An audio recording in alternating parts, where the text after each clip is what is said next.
Hey guys, tonight we're diving into a story that still makes my hands shake whenever I think about it. You probably won't survive this story without getting angry because it isn't about a stranger stealing something from me, it's about family. The kind of betrayal that happens right under your roof, between people you love when you least expect it. So before you get comfortable, take a moment to watch the video and subscribe, but only if you really like what I'm doing here. Now turn off the lights, maybe turn on the fan for some soothing noise, and let's comfortably embark on tonight's journey. It starts on a Friday morning, the day before my daughter-in-law's wedding. The house smells of roses and fried dough, the usual chaos before a big event. I wake up early thinking about what to wear, about how proud I am that my son is finally starting his own family. I make my coffee and hum to myself, trying to ignore the pile of dry cleaning bags in the hallway. But when I open my bedroom drawer to take out the necklace, my mother's heirloom, the one I promised to wear for just a few minutes as a family blessing before passing it to the next generation, my heart stops. The small velvet box is gone. Not misplaced, not moved, gone. At first, I think I've lost my mind. I search every drawer, every shelf, every jewelry box. I even checked the laundry basket because panic makes you stupid. That necklace wasn't just gold and diamonds. It was my mother's legacy, a part of her wedding day, and her mother's before that. Every generation had worn it once, then tucked it safely away until the next woman in the family married. It wasn't for everyday wear. It was sacred, a symbol that love could survive generations, no matter how flawed we are. And now the box is missing. I call out for my housekeeper, half embarrassed, half panicked. She hasn't seen it. She's been busy helping my future daughter-in-law, Claire, prepare her wedding dress upstairs. Claire, the girl my son swore was the one, though I still wasn't sure what that meant for our family. She was polite, beautiful, a little cold, and always perfectly composed. She had a way of making you feel like she was complimenting you while also judging you, but I told myself that's just youth. That's how young people protect their pride. I go upstairs trying not to seem like I'm investigating, but my heart races anyway. The hallway smells faintly of her expensive perfume, something floral and sharp that doesn't quite fit our old family home. The guest room door is half open, and I see her wedding dress hanging there like a ghost, layers of silk spilling over the chair. I call her name softly, pretending to ask about breakfast, but no one answers. She's gone to the salon. My jewelry box is still gone. That's when a memory hits me. 2 nights earlier, she came into my room uninvited, said she wanted to see the family heirlooms. She laughed as she opened drawers, asked how old the necklace was and whether my husband ever considered selling it. I remember thinking how odd that question sounded. Who asks about selling a family heirloom 2 days before a wedding? But I brushed it off. Maybe she was just nervous. Maybe she didn't understand what that necklace meant. Now standing there, my stomach twists. I sit on the edge of the bed, staring at my reflection in the vanity mirror. The woman looking back at me doesn't look like someone who can be easily deceived. I've raised 2 children, buried a husband, paid off 2 mortgages, and kept this family afloat through more drama than a soap opera. And yet somehow a 26-year-old woman may have just stolen the one thing I swore to protect. I remind myself people still debate whether in-laws can ever truly love each other like family. Maybe love has limits when it comes to bloodlines. There's that old saying in psychology, we marry the family, not the person. And maybe that's true. Claire didn't just marry my son. She was about to inherit everything that came with him, including the silent wars that come with being a daughter-in-law. I go downstairs again, trying to keep my composure. My son walks in, holding coffee, cheerful and exhausted, asking if I've seen his tie clip. I look at him. This man, I raised this boy who used to cry when his toy cars broke, and I can't bring myself to say the words your fiancé might have stolen from me, so I lie. I tell him I misplaced the necklace, and he smiles, says, "You'll find it, Mom. You always do." I almost laugh, but it comes out as a sigh. That night, I try to sleep, but can't. Every sound in the house feels amplified. The ticking clock, the creak of the hallway, the faint clinking of glasses as the younger guests prepare for the rehearsal dinner. Around midnight, I get up and open the jewelry drawer one more time as if it might magically reappear. It doesn't. Instead, I find something else, a thin white thread caught in the corner of the drawer, shiny and smooth. Silk, the same kind used on her wedding dress. My pulse spikes. I hold the thread between my fingers like evidence in a trial no one else will attend. Maybe I'm imagining things. Maybe she borrowed it and meant to ask later. But who borrows a family heirloom without saying a word? There's an old superstition that if a bride wears something stolen, the marriage is cursed. I don't believe in curses, but in that moment I wish I did because it would make sense of the ache I feel. As dawn creeps through the curtains, I realize I can't confront her, not yet. Tomorrow is the wedding, the day my son has dreamed of. If I cause a scene, it'll haunt our family forever. So I decide to stay quiet for now. I'll play along, smile through the photographs, and wait. Still, as I close the jewelry drawer and see that empty space, something inside me hardens. Families are supposed to share love, not secrets. Yet here I am, already keeping one that burns hotter than any secret I've ever known. I whisper into the dark, "You took something that was never yours." And for the first time, I start to understand that some betrayals don't begin with lies. They begin with silence. The morning after the wedding rehearsal feels like a slow, sticky dream. The kind where you wake up remembering every detail, yet none of it makes sense. The house is filled with flowers, champagne bottles, and laughter that doesn't belong to me. I move quietly through the hallway like a ghost haunting my own home. My mind keeps replaying the same question, why would she take it? Was it greed, pride, or some twisted way of proving her place in this family? I head into the kitchen where the caterers are setting up trays for the bridal brunch. Claire is there, dressed in a pale robe with her hair pinned up, sipping juice, like nothing ever happened. She greets me with a smile that doesn't quite reach her eyes. "Good morning, Mom," she says in that falsely sweet tone she uses when she wants to sound affectionate. It's the first time she's ever called me Mom. Ni hai It sounds rehearsed, like she practiced it in front of a mirror. I reply politely, my voice steady, even though my hands are shaking. Then I see it. Just a glint half hidden under the collar of her robe, a faint shimmer of gold, and the familiar sparkle of diamonds. My heart drops. The heirloom necklace. She's wearing it casually, as if it belongs to her, as if generations of my family's memories were just costume jewelry. I can barely breathe. Every instinct in me screams to say something, to grab it, to call her out. But I don't. I swallow the words and let them burn in my chest. She catches me looking, of course. Her fingers brush the pendant and her lips curl into the tiniest smirk. "Beautiful, isn't it?" she says. "I found it last night while looking for a safety pin in your drawer. I thought it might be perfect for the wedding. You don't mind, do you?" It's not a question. It's a declaration wrapped in politeness, the kind of manipulation that sounds harmless but hits like a knife. I manage to say, "Of course, though." My voice sounds distant, foreign. Inside, I'm screaming. "You took it. You knew what you were doing." But the kitchen is full of people and my son's fiancée is glowing with pre-wedding perfection. There's no room for scandal before the ceremony. Not here, not now. You know, people still debate whether politeness can be a form of cowardice. Maybe it is. Maybe I'm the coward in this story. Because instead of protecting what's mine, I smile through the pain and stir the coffee, pretending everything is fine. That's the thing about family. Sometimes silence feels safer than truth. Throughout the morning, I move through the house like a machine. Every sound feels sharp. The laughter, the makeup brushes tapping on the counter, the clinking of champagne glasses. I wonder if anyone else notices the necklace. My sister-in-law might. She's the type who never misses a detail, especially when it comes to jewelry. But no one says a word. Maybe they're pretending too. Maybe we all are. Around noon, I find myself in the living room staring at the old family portrait. My mother's face smiles back at me from behind the glass, wearing that same necklace on her wedding day. She was a strict woman, the kind who believed that every family needed one person who refused to bend. "Tradition is our backbone," she used to say. "Without it, we collapse." I never fully understood her until now. There's an old sociological fact that families who pass down physical heirlooms like jewelry letters or recipes tend to have stronger emotional continuity. Psychologists say it helps preserve identity across generations. I used to think that was sentimental nonsense, but now I get it. That necklace was more than gold. It was memory. It was proof that we came from somewhere, that our love had roots. And watching it rest against Claire's collarbone feels like watching my family's history slip away. During lunch, I sit next to her at the table. My son keeps checking his watch, nervous about the ceremony. I try to act calm, but my thoughts are loud enough to drown out the laughter. When she leans forward to talk to a bridesmaid, the diamonds catch the light again and I have to look away. It's strange how something so beautiful can suddenly look cruel. Later that afternoon, she goes upstairs to finish getting ready.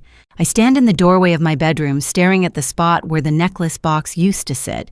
It's just an empty space now, but somehow it feels heavier than it did when it held the necklace. That's the paradox of loss. It weighs more when it's invisible. There's a knock at the door. My son peeks in, smiling awkwardly. "Hey, Mom, Claire wanted me to tell you she's wearing your necklace for good luck. She says it's part of her something old. Sweet, huh?" He laughs clueless, and I feel my throat tighten. I nod, pretending to agree. But deep down, I realize something has shifted. Not just the necklace, but the balance in our family. She's already rewriting the story, and he's letting her. That night, as I lay out my dress for the wedding, I think about how easily traditions can be stolen, not just the objects themselves, but their meaning. I remember reading once about inheritance customs in different cultures. In some families, the heirlooms go to the eldest son's wife automatically, as if the mother's history is just another dowry. In others, they're buried with the matriarch to prevent disputes. I used to think that was superstitious. Now it feels wise. As the house quiets down, I stand by the window watching the streetlights flicker. My reflection looks unfamiliar, older, smaller, more fragile. I whisper to the night I'll let her wear it, but I'll never forget. Because this isn't over. I don't know how yet, but I'll find a way to reclaim what was taken, not just the necklace, but the respect that went missing with it. And as I turn off the light, I imagine the weight of that gold around her neck, pressing down like a secret she'll never escape. The morning of the wedding arrives, dressed in sunlight and lies.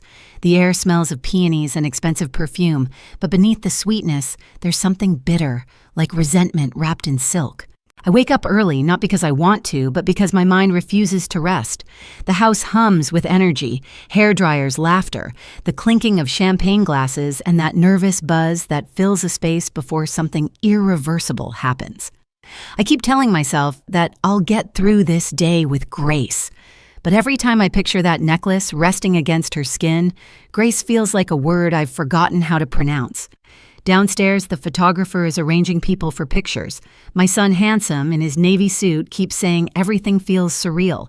I want to smile and tell him how proud I am, but instead I just adjust his boutonniere and fix his collar like I used to when he was little. He laughs. Mom, stop fussing. If only he knew that my hands are shaking, not because I'm sentimental, but because they want to grab something back that was stolen. When I finally see her, the bride time slows down. She's radiant, yes, but not in the way you imagine when you think of purity and love. She's radiant like a queen who just conquered a kingdom. Her gown glimmers under the sunlight, layers of lace and silk shimmering like armor. And there, peeking through the edge of her neckline, my mother's necklace gleams. The audience gasps softly when she walks in, some whispering about how elegant her jewelry is. I can feel my pulse behind my eyes. Every sparkle feels like a betrayal reflected back at me. People still debate whether silence is a form of strength, standing there pretending to be proud while the thief of my family's legacy walks down the aisle in white. I can tell you it's not strength, it's survival. There's a difference. The ceremony begins. The pastor's voice drifts through the air, and I stare at the necklace instead of the vows. I try to remember the texture of it in my hands, the smoothness of the gold, the way the diamonds caught candlelight during my own wedding decades ago. My husband once said it looked like liquid sunlight. Now it looks like a curse. When she says I do, I almost choke. For a second, I swear I see my reflection in one of the diamonds, small, distant, fading into the background of her victory. There's an odd superstition in some cultures that if a bride wears something she stole her marriage will be filled with deceit. I don't believe in superstitions, but when the pastor's words blur and my son looks at her with blind devotion, I can't help but hope that old saying still holds some truth. At the reception, everyone dances and drinks. The music is too loud, the laughter too forced. I sit at a table near the back, watching her move gracefully across the room, my necklace glimmering with every step. Guests compliment her jewelry. She smiles and says it's a family piece. Family piece, those two words hit harder than any insult. That's how lies are born, not with shouting, but with a whisper that everyone chooses to believe. My sister-in-law leans over and murmurs, "Isn't that your necklace?" Her tone is sweet, but her eyes are hungry for drama. I force a smile. I whisper back and she laughs like I've made a joke. Maybe I have. In this family, truth always sounds like comedy. The rest of the evening passes in fragments. The speeches, the toasts, the clinking of glasses. My son's best friend gives a speech about loyalty and love, and the irony nearly makes me choke on my wine. The first dance begins and everyone gathers around enchanted. I watch as my son twirls her gown, flowing the diamonds flashing like lightning. I remember when I first wore that necklace how heavy it felt, not because of its weight, but because of the history it carried. My mother said, "When you wear this, you carry us all." But tonight, watching Claire, it feels like she's wearing it to erase us all. You know, psychologists say that family inheritance isn't just about money or property, it's about identity. When someone takes something that symbolizes your past, they're not just stealing an object, they're rewriting your story. That's exactly what she's doing, redefining who we are, one lie at a time. As the night drags on, I step outside for air. The garden is quiet except for the sound of crickets and distant laughter. The moonlight reflects off the champagne glasses abandoned on the tables. I think about confronting her, but then I picture my son's face, the confusion, the embarrassment, the shame, and I realize I can't do it. Not tonight. The truth would destroy the illusion he's worked so hard to build. So I swallow it again, like I've done 1,000 times before. She joins me a few minutes later, barefoot, now holding her shoes in one hand and her bouquet in the other. "Beautiful night, isn't it?" she says softly, standing next to me. The necklace glimmers against her skin, and for a moment I can see my own reflection in it again. "It really is," I answer, forcing the words out. She looks at me with that same smirk, the kind that hides more than it reveals, and whispers, "It suits me, doesn't it?" I want to say something cruel, something that will pierce through her pride. But instead, I just smile and reply, "Everything stolen always shines brighter for a while." She freezes for a split second. Then she laughs, a sharp, hollow laugh that echoes into the night like broken glass. She turns and walks away, leaving me standing there in the quiet. And for the first time, I realize this isn't just about a necklace, it's about power. She didn't take it because she loved it. She took it to see if she could, and the worst part, she could. Inside, the music swells again, and I go back to my table pretending to enjoy the celebration. But deep down, I know something has changed forever. The moment she put that necklace around her neck, she claimed not just a piece of jewelry, but a piece of my son. The morning after the wedding feels like a hangover of emotions, even though I didn't drink enough to earn one. The house is quiet now, stripped of laughter and perfume, replaced by leftover petals on the floor and half-empty glasses. I walk through it like a crime scene, the air still heavy with secrets. There's a certain stillness that comes after big events when the noise dies, but the truth refuses to stay buried. That's where I find myself caught in the echo between pride and humiliation. My son and Claire stayed at a hotel downtown for the night, but even their absence feels loud. I keep replaying the image of her dancing in that necklace, the crowd cheering, her hand raised like a queen accepting applause. It was supposed to be a moment of family unity, but it turned into a private theater of betrayal.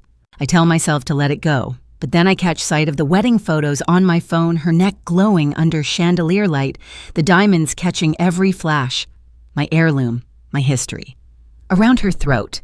There's a psychological study I once read that says families are most fragile right after weddings. The power dynamics shift, loyalties realign, and the unspoken rules get rewritten. That's exactly what I'm feeling now. The balance has tipped. My son's smile belongs to someone else, and the space between us has widened into something I can't cross. Around noon, my sister-in-law calls to gossip as always. "Beautiful ceremony," she says, her voice syrupy. "But tell me, wasn't that necklace the one from your mother? It looked familiar." I hesitate before answering. It was, I say quietly. There's a pause on the other end, then a little gasp. "She wore that without asking," I don't reply. I can almost hear her grin through the phone. "Oh dear, families can get so complicated." She hangs up before I can respond, probably rushing to tell someone else. And just like that, the rumor begins to breathe. By the afternoon, 2 cousins text me innocent messages cloaked in curiosity. "We didn't know you gave Claire the family necklace. That's so generous of you." I stare at the words, feeling the irony burn. I never said I gave it to her. But in this family, silence is as good as permission. Every minute I say nothing, her version of the story becomes truth. I've lived long enough to know that once a lie takes root in family soil, it grows faster than any truth can catch it. The reception aftermath drags into dinner and I can't eat. My appetite disappeared somewhere between her first dance and her fake smile. I find myself polishing silverware just to stay busy, but my reflection in each spoon looks more tired than before. When my son finally calls that evening, his voice is warm light.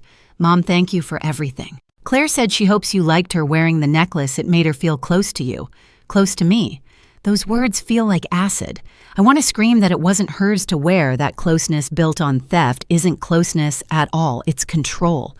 But I hear his happiness, that fragile sound I've waited years for after watching him struggle through heartbreak and loneliness, and I can't take it from him. So I lie. "Of course, darling. It looked lovely on her." He sighs with relief, says he's glad that Claire was nervous about my reaction. Nervous? She didn't look nervous when she flaunted it in front of 200 people. But that's her strength. She knows how to perform guilt well enough to be believed. Manipulation wrapped in modesty. I taught myself not to underestimate women like her, but clearly, I forgot that lesson when it mattered most. That night, I sit alone in the living room with the lights dimmed, scrolling through old photos. My wedding day. My mother's hands clasping the necklace around my neck. Her words still echo in my head, "You protect this, and it'll protect you." I didn't protect it, not really. I let tradition turn into decoration and let someone else write the ending. People still debate whether forgiveness is strength or weakness, but I think it's neither. It's exhaustion. It's the act of saying, "I'll carry the pain so others can stay comfortable." That's what I'm doing now, carrying it quietly. 2 days later, they come back from their honeymoon. The moment she walks in, I notice she isn't wearing the necklace anymore. Relief flickers for a second until she says casually, "I put it in the safe deposit box at the bank." It deserves protection, don't you think? My jaw tightens. She didn't even call it yours. She called it, the heirloom stripped of history, reduced to a trinket stored away under her control. My son smiles proudly, saying, "She's so responsible, Mom. You'd like how she handles things." I nod, but something inside me cracks open quietly. Later, when I'm alone in my room, I open the drawer where the necklace once rested. The emptiness stares back a mirror of what's missing in me. That's when it hits me. This isn't just about losing an object. It's about losing narrative. She's claimed ownership not just of the jewelry, but of the story it carried. And by staying silent, I've helped her do it. I remember reading a strange custom once in some Mediterranean families. When an heirloom is stolen, they replace it with a new one made from melted coins, as if reshaping loss into something wearable again. Maybe that's what I need to do, not with gold, but with memory. I can't get the necklace back yet, but I can keep the story. As I close the drawer, I make a quiet promise to myself. The next time she smiles that way, the next time she uses politeness as a weapon, I'll be ready. She thinks I'm harmless because I don't shout. But she's forgotten one thing. Silence is patient, and patience is power in disguise. And somewhere deep down, I know this isn't over. The necklace might rest in her safe deposit box, but the truth? The truth sleeps here under my roof, waiting for its turn to wake. It's late, one of those nights when the air feels too still to trust. My son and Claire have been living in their new house for 3 weeks now, and I've convinced myself to let the whole necklace ordeal fade into the background. I tell myself that peace matters more than pride, but peace built on humiliation has a strange taste. It's like swallowing glass with a smile. Still, I keep quiet. That's what good mothers do, right? We hold the fractures together so our children don't see the cracks. Then, one evening, I get a text from her. "Can I come by alone? Need to talk." I stare at it for a full minute before replying, "Of course." When she arrives, she looks different, less composed, more human. Her makeup is softer, her hair loose. She sits on the edge of the couch, fidgeting with her phone, and I realize this is the first time she's been alone with me since the wedding. There's no crowd, no witnesses, no audience to applaud her charm. She starts carefully, as if stepping onto thin ice. I wanted to apologize in person. My instinct is to cross my arms, but I don't. I just nod. She continues about the necklace. "I know it upset you. I didn't mean to make things uncomfortable." Uncomfortable. That's the word she chose, as if taking a family heirloom without asking is the same as serving cold soup. I want to snap, but something in her voice stops me. She's trembling. For the first time, I see fear in her eyes. "I thought it would make me part of the family," she says quietly. "I thought if I wore it, people would see me as belonging. not just the girl who married into money. For a moment, I'm silent. It's disarming to see vulnerability in someone who's only ever shown me control. She looks down, her voice cracking slightly. I never had anything like that growing up. My mom pawned her wedding ring just to pay rent once. When I saw that necklace, I just wanted to feel what it's like to be loved through generations. Her confession hits me harder than I expect. I remember being young and desperate for approval, trying to marry into my husband's world of expectations. Maybe we're not so different, just born into different chapters of the same hunger. Still, there's a fine line between longing and taking what isn't yours, I say softly. Wanting to belong doesn't give you permission to steal. She nods, wiping her eyes. I know. I panicked after. I told Daniel you offered it, and then everyone started talking and I couldn't undo it without looking.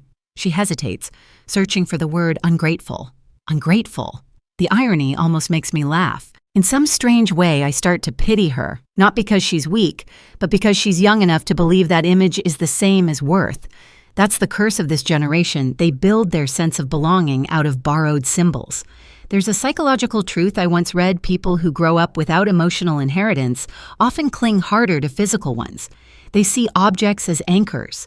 Maybe that's what the necklace became for her, an anchor in a family she didn't trust to hold her otherwise. Still, pity doesn't erase betrayal. I ask calmly, where is it now? She hesitates. In the bank still. I wanted to give it back today, but Daniel thinks we should wait until our anniversary. He says it's symbolic now. Symbolic. That word lands like a weight. My son turned my mother's legacy into a gesture. I close my eyes and exhale slowly. Tell him I said thank you, I manage to say, though my voice sounds like paper tearing. Then she does something unexpected. She reaches into her purse and pulls out a small envelope. Inside, there's a folded photograph, black and white, slightly faded. This was my mom, she says. She never got to wear anything beautiful. When I wore your necklace, I thought maybe she could see me and feel proud. For a brief second, my anger softens. The photo shows a young woman, tired but smiling, standing in front of a grocery store. There's something hauntingly familiar about her expression, the same kind of smile I used to give after a long day pretending everything was fine. I hand it back and say quietly, you don't need to steal beauty to be part of it. She doesn't answer. Instead, she whispers, I'm pregnant. The words hang between us like lightning. My breath catches. I feel every emotion at once: shock, confusion, guilt. I haven't told Daniel yet, she adds quickly.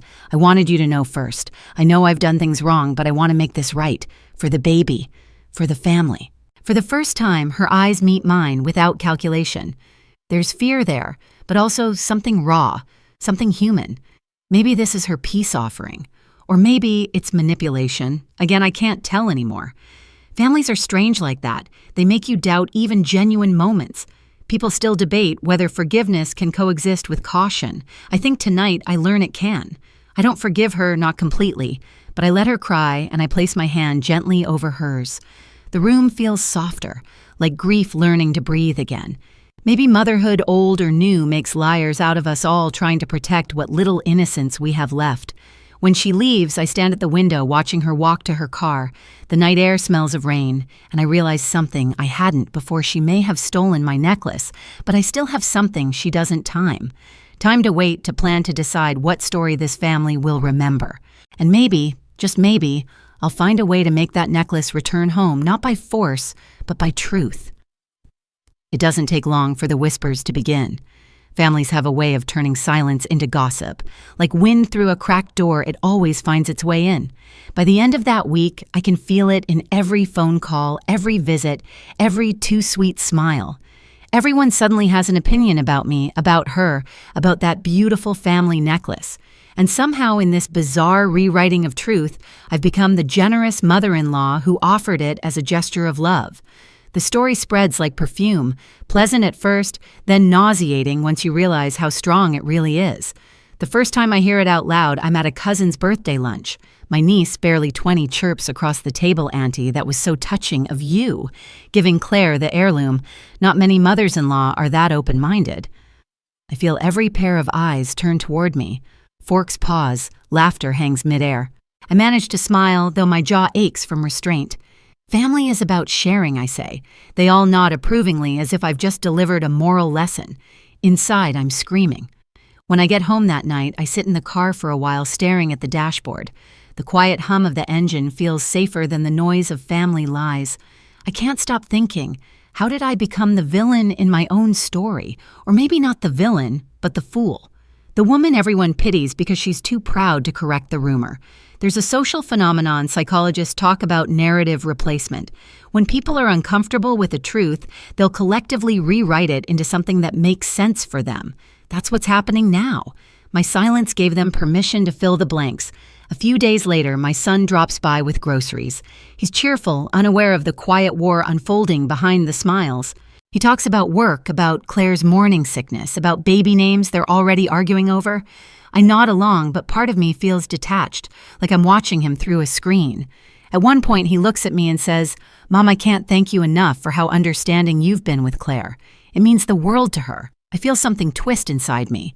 Understanding. That's what they call it, now being robbed and staying polite. I say nothing. I just reach over, touch his arm, and change the subject to dinner plans. Later that evening, I get a call from my sister-in-law again. Her voice is syrupy, as always. "Sweetheart," she says, "you're handling this so gracefully. Everyone's saying you've really grown softer since the wedding." I nearly laugh. Softer? No, I'm not soft, I'm strategic. But she doesn't need to know that. I've learned that when people think you're weak, they reveal more than they should. I let her talk, let her gossip, let her drown in her own noise while I collect every word like ammunition. Because here's the truth. Families don't destroy you with violence. They destroy you with stories. They shape perception until even you start doubting your own memories. It's a slow erosion.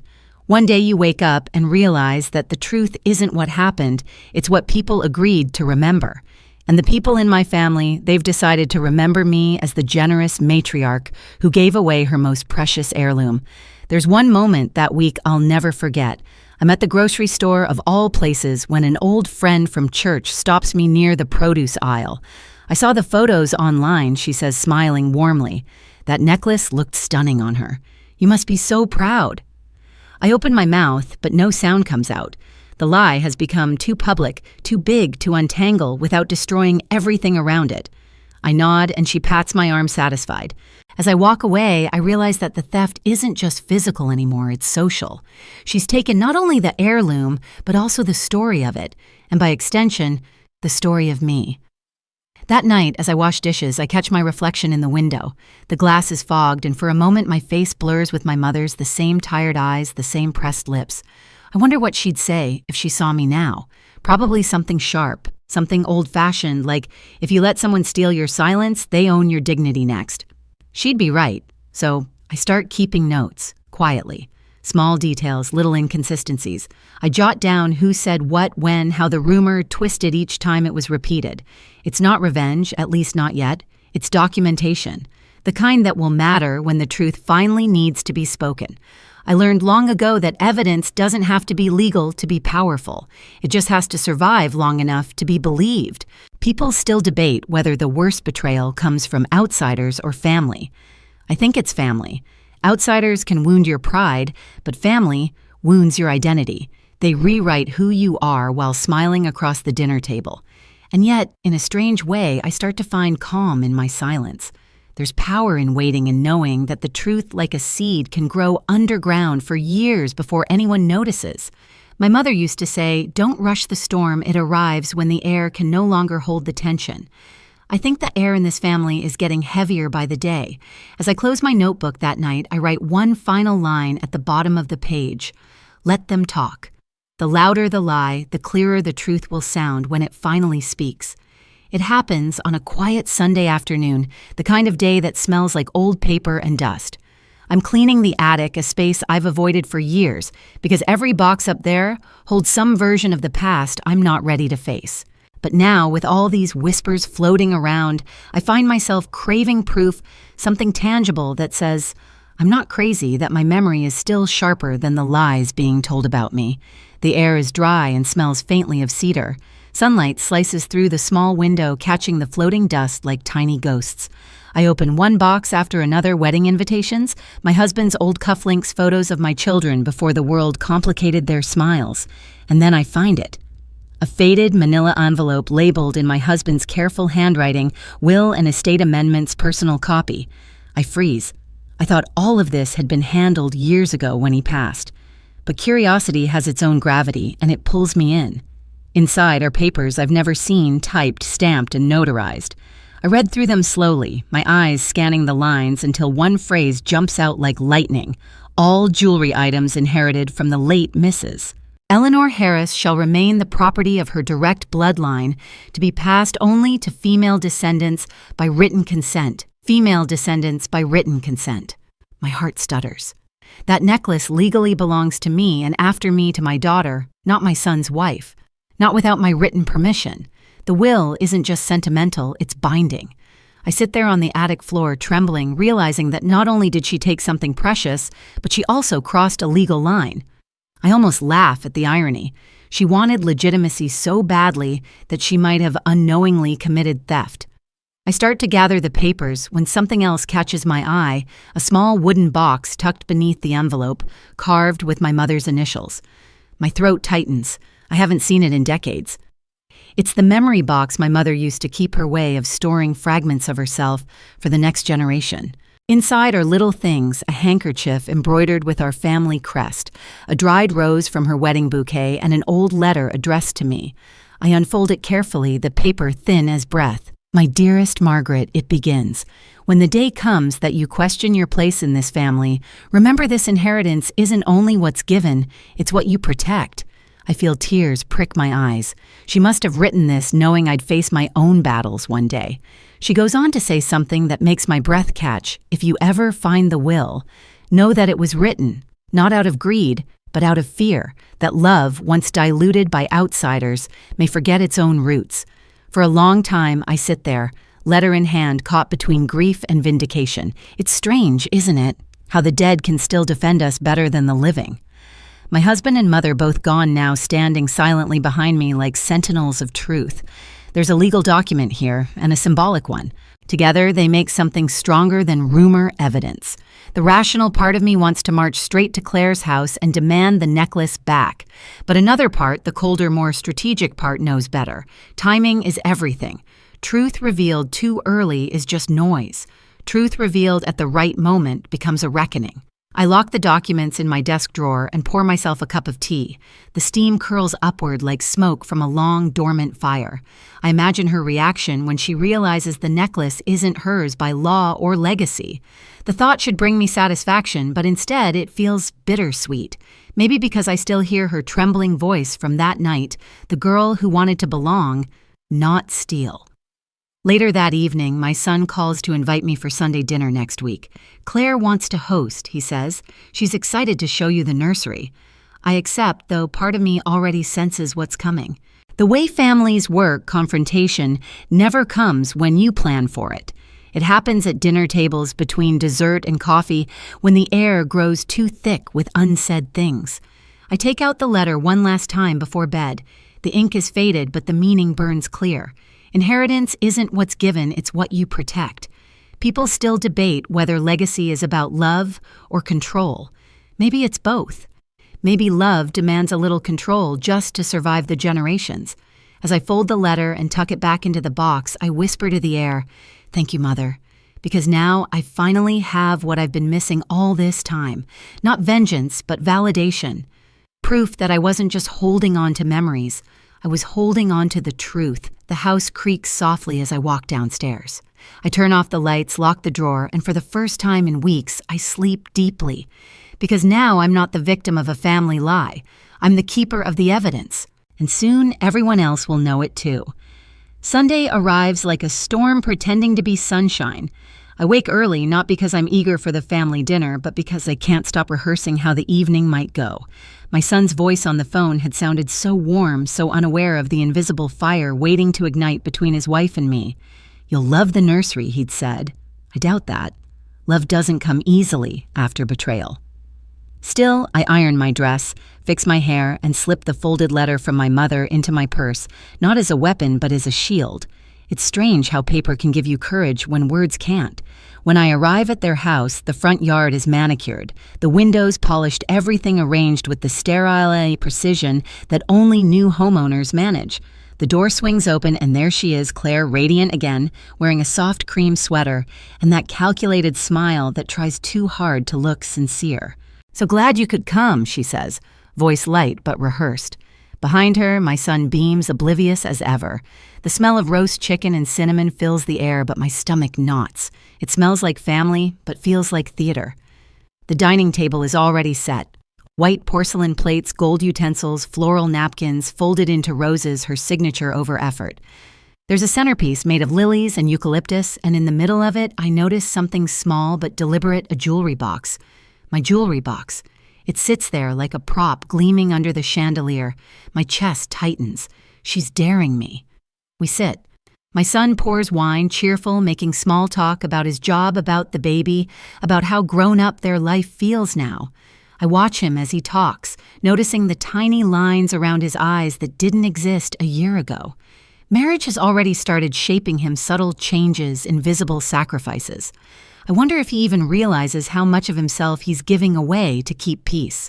I sip my wine and let him talk. Then she speaks soft and controlled. "I thought it might be nice to bring this out," she says, gesturing to the box. She opens it slowly, theatrically revealing the necklace inside. My mother's heirloom. The gold catches the light and splashes it across the table. My pulse quickens, but my expression doesn't change. "We wanted to show you how we're keeping it safe," she continues. "Daniel thought it should stay here in our home since it represents our new beginning." Our new beginning. The words feel like needles. My son nods beside her, completely unaware of the tremor in my hands under the table. "It's part of the family now," he says proudly. "Mom, it's your legacy too, just..." Continued through us. For a moment, I can't speak. I just look at them, the thief and the innocent. And then I hear my mother's voice again in my head. "Inheritance isn't what's given, it's what you protect." My silence breaks. That necklace, I begin keeping my tone calm, was passed down through generations of women in this family by written consent, not assumption. They both look up. Claire's smile falters for just a second before she recovers. "Of course," she says sweetly. "And you did give it, didn't you? I mean, everyone thought you did." Her words are sharp, sugar, sweet, but designed to wound. I reach into my purse, my movements deliberate, and place the folded document on the table. "This, I say quietly, is your proof that you never had the right to it." My son's smile freezes. Claire blinks, the color draining slightly from her cheeks. I unfold the page slowly, letting the sound of paper fill the room like thunder before a storm. "It's from your father's will," I say to my son. "The necklace is to stay in the bloodline. That means me. And after me, your sister, not your wife. It's not tradition, it's law." The silence that follows could break glass. My son stares at the document, confusion turning to something darker, fear maybe, or shame. "Why didn't you say anything sooner?" he asks softly. I meet his eyes and answer honestly, because I wanted to see how far silence could travel before truth caught up. Claire's mask slips. For the first time since I've known her, I see the real woman beneath the polish, calculating, cornered, furious. "You're making this about yourself," she says, voice trembling. "It was supposed to unite us. Everyone thought it was a gift." "No," I say, leaning forward. "You made it a performance. You took something sacred and turned it into a costume.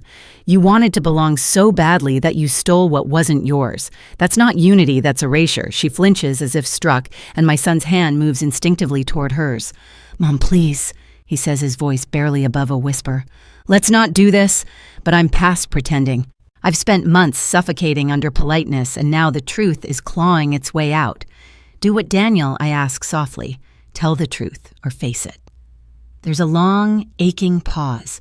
The only sound is the ticking of the clock on the wall. Then almost theatrically, she closes the jewelry box and stands. "I don't need this," she says coldly. "If it means that much to you, take it." She pushes the box toward me. The gesture is dramatic, designed for sympathy, but her eyes, those sharp, calculating eyes, betray her. She isn't surrendering. She's controlling the narrative again. I don't touch it. "Keep it," I say. You've already made it yours in everyone else's eyes. Let's see how long it brings you peace." That line lands like a curse. My son looks torn apart, his loyalty stretched thin between the two women he loves. "Mom," he pleads, "Claire didn't mean any harm. Can't we just move forward?" I look at him, my heart breaking quietly. "You think harm requires intention?" I ask. "Sometimes it only requires entitlement." For a moment, no one speaks. The air is heavy, like the house itself is holding its breath. And then, from somewhere deep inside me, a calmer voice takes over the voice of the mother who refuses to lose her son even when she's right. "I don't want to fight anymore," I say softly, "but I won't rewrite history to make anyone comfortable." Claire sits back down slowly, eyes glistening. "I'm sorry," she whispers. "I didn't know. Maybe she means it. Maybe she doesn't." But her voice breaks just enough to make my son's shoulders relax. He takes her hand again, and I realize that sometimes, even when the truth wins, it doesn't feel like victory. It feels like loss. We eat dinner after that in brittle silence. Every bite tastes like restraint. I watch them exchange quiet glances, and I wonder if this confrontation will drive them closer or push them apart. People still debate whether truth heals or destroys. I think it depends on how long it's been buried. After dessert, my son hugs me goodbye, lingering longer than usual. There's something wordless in that embrace, an apology maybe, or a plea for time. Claire stays by the door, eyes downcast. She doesn't speak. For once, I don't either. When I get home, I place the jewelry box on the table and open it slowly. The necklace gleams back at me, but it feels different now, heavier, sadder. The gold is the same, the diamonds still sparkle, but something intangible has changed. Maybe it's me. Maybe the act of fighting for it stripped it of its innocence. I pour myself a glass of wine and sit in the dim light. The house feels both empty and alive, like it's exhaling after holding its breath for too long. I think of my son, of how love can blind even the kindest hearts, and of Claire, the girl who wanted so badly to belong that she mistook possession for love. I almost pity her again, but pity doesn't erase consequences. Before bed, I take the will and the letter from my mother and place them in a fireproof box. Then, with a slow, deliberate motion, I lock the necklace inside too. It's not for her, not for my son, not even for me anymore. It's for the next woman who earns it honestly through respect, not performance. As I turn off the lights, I think of something my mother once told me after a bitter argument with her own in-laws' families. Survive scandals, lies, and loss, but they never survive silence. Speak your truth, even if it shakes the walls. Well, the walls have shaken. The dust has settled.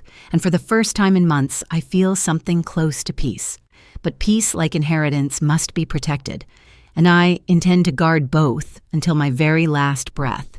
The following weeks crawl by in that strange limbo families enter, after a confrontation where politeness becomes a weapon, and every word is chosen like a chess move. We all pretend nothing happened that night. My son calls every few days, his voice gentler than before, like he's afraid to stir the ashes. Claire sends me polite texts, photos of the nursery ultrasound images, updates about her pregnancy. I respond with heart emojis, short phrases, nothing that invites conversation. The necklace sits in my drawer quiet and gleaming, but I can't bring myself to look at it often. It feels radioactive, as if touching it might reignite the fire. And yet something has shifted. My son sounds distant now, like a man trying to balance two realities. One with me, the mother who raised him, the other with her, the woman carrying his child. I can hear it in the pauses between his words. He still loves me, I know that, but love after betrayal becomes delicate, like glass stretched too thin. It reflects light beautifully until it cracks. One morning, I receive an invitation in the mail, a baby shower. Not a call, not a text, an invitation. Pink envelope, golden letters, the whole ordeal. Hosted by Claire and Daniel, it reads.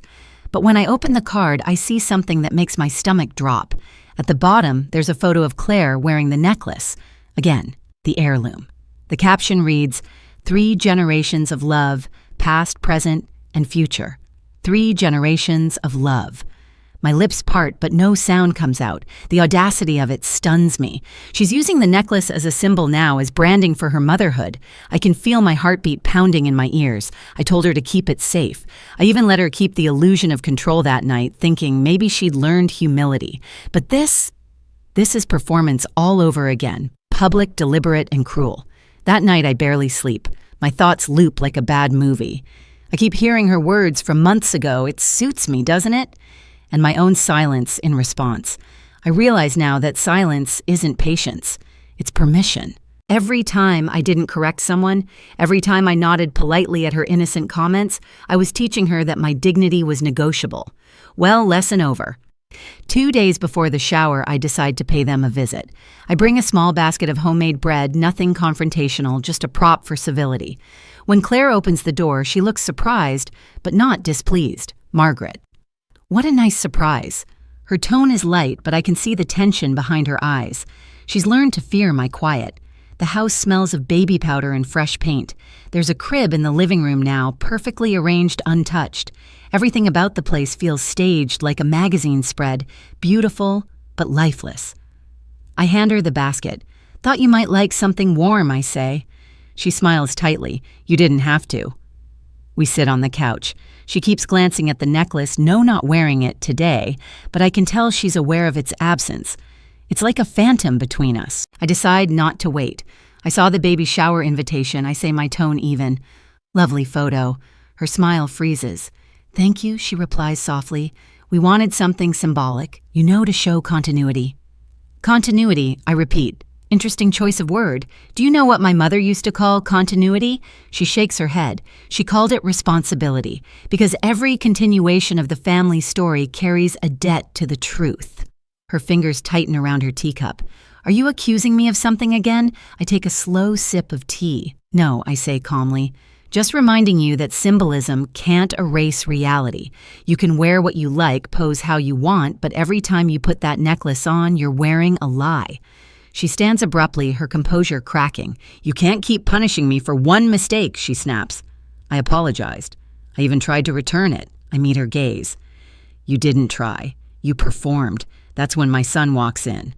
He must have overheard because his expression is a mix of confusion and weariness. Mom, please, he says, voice tight. This isn't helping anyone. Helping? I ask softly. Daniel, do you know she used our family heirloom for her baby shower photos without asking? Again. He looks at Claire, then back at me. His silence says everything. He knew and didn't stop it. My stomach drops. You knew, I whisper. She wanted it to be meaningful, he says quickly, his tone defensive. It's just a necklace, Mom. A photo. The words just a necklace slice through me like glass. I can feel tears prick at the back of my eyes, but I refuse to let them fall. You really think it's just a necklace? I say quietly. That necklace carried every woman in this family through generations of weddings, births, and deaths. Your grandmother polished it before her funeral. Your great-grandmother wore it during the war because she said it gave her courage to survive. And now, you call it just a necklace. He runs a hand through his hair, frustration breaking through his patience. Why does everything have to be a symbol with you? Can't we just live without making every object a battlefield? Because I say, my voice trembling, but steady objects remember when people forget. The room falls silent. Even Claire seems taken aback by the weight of that sentence. I can feel the pulse of my heartbeat echoing in my fingertips. For a long moment, none of us move. Then quietly, I add, you've both built your peace on my silence. But peace built on theft doesn't last. Claire's expression hardens. You think I'm trying to erase you, she says softly, but maybe I'm just trying to exist beside you. Maybe you don't know how to share space with another woman in your son's life. Her words cut deep because they hold a grain of truth. I've been a mother longer than she's been alive, and letting go isn't something that comes naturally to me. But that doesn't excuse what she's done. Sharing space isn't the same as stealing history, I reply. And if you think motherhood gives you the right to rewrite the past, you'll soon learn that legacies don't bend to convenience. My son sighs defeated. I can't do this, he mutters, grabbing his keys. I love you both, but I can't keep standing in the middle. He leaves the door closing behind him like a period at the end of a sentence I didn't get to finish. Claire sinks back onto the couch, rubbing her temples. Congratulations, she says bitterly. You've driven him away. I look at her, my anger dissolving into something quieter, sadder. No, Claire, you both drove him away with your need to win. She stares at me for a long time, then looks away. Her voice breaks when she whispers, I never meant to hurt him. I nod. I believe that I say. But you did. And if you don't stop pretending that what you did was noble, you'll lose more than just my respect. You'll lose his. For a moment, I think she's going to cry, but instead she laughs a hollow, exhausted sound. "You're a hard woman to please, Margaret." I stand smoothing my coat. "I'm not hard to please," I say softly. "I'm hard to fool." When I leave, the air outside feels sharp, almost cleansing. The world is quiet again, but it's the kind of quiet that hums with change. The truth is out now, raw and irretractable. And though my heart aches for my son, I know that some lessons have to break you before they save you. Driving home, I remember something from a sociology book I once read. Families operate like ecosystems. Every lie, every truth, every silence affects the balance. The necklace was never just jewelry, it was a pressure point. And now that it's been touched, everything around it has started to shift. When I arrive home, I walk straight to my bedroom, open the drawer, and take the necklace out. For a moment, I just stare at it, the light bouncing off its facets like tiny fragments of memory. Then slowly, I put it on. The cool metal touches my skin, and I feel something awaken inside me, a strange, quiet power I thought I'd lost. People still debate whether it's better to forgive or to confront. I think it's neither. Sometimes it's about reclaiming what was yours, so you can finally rest. I stand before the mirror, my reflection calm and certain. This time I whisper to myself it stays with me. The mirror doesn't argue. It only reflects the truth. The woman who lost her voice found it again and finally decided that peace doesn't come from silence. It comes from ownership. And tonight, I finally own my story. The house is quieter now than it's ever been. No more phone calls, no more polite texts, no more messages about nursery colors or baby names. Just the steady hum of the refrigerator, the ticking of the clock, and the sound of my own breathing. I didn't realize how loud life had been until everything stopped. Silence has a texture, you know. When you're young, it feels like peace. But when you're older, silence feels like judgment, like the walls are holding their breath, waiting to see if you'll finally speak again. It's been 3 weeks since that last confrontation.